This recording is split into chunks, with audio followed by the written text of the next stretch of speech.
Whenever I think of Thanksgiving, I think of my mother's turkey dressing. I can still smell that wonderful aroma coming from the oven even now.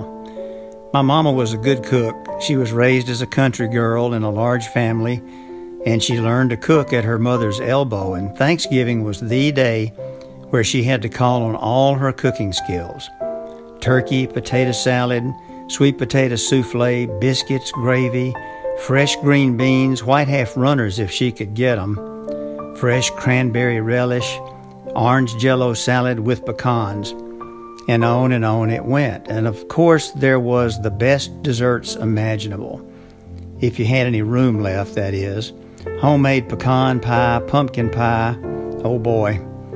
But the one dish that we all wanted a heaping serving of was her famous turkey dressing. And it was always moist, never dry like stuffing can be. Besides, stuffing is a northern invention created by people that just have no imagination. Once I asked her for the recipe for the dressing. "There's not one," she said. "I just know what needs to go in, and the key to making really good dressing is use lots of drippings from the turkey. The mixture has to be soupy, and you have to use equal amounts of finely chopped white bread and cornbread." So I watched her and I tried to memorize just how she did it. After Mama died, my family had gone through a few Thanksgivings without her dressing. So I decided to see if I could remember how to make Mama's dressing.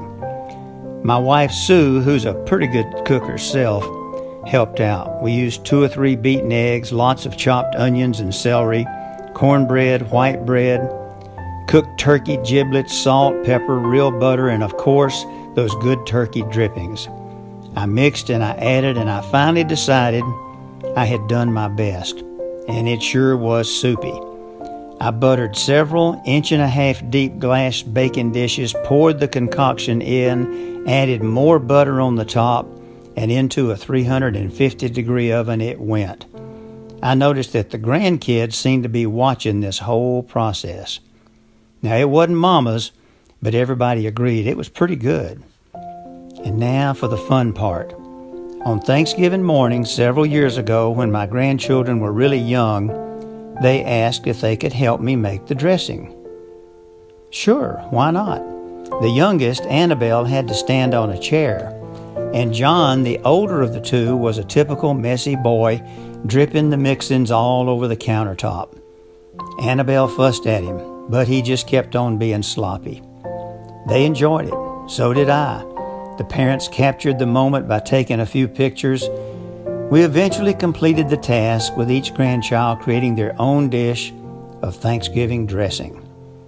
After the dressing came out of the oven and had been sampled, each grandchild said theirs was the best. "No, it's not. Yes, it is." We laughed.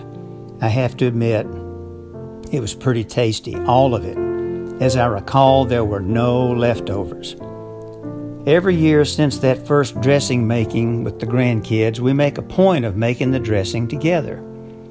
Last year, I jokingly told them I had decided not to make any dressing for Thanksgiving.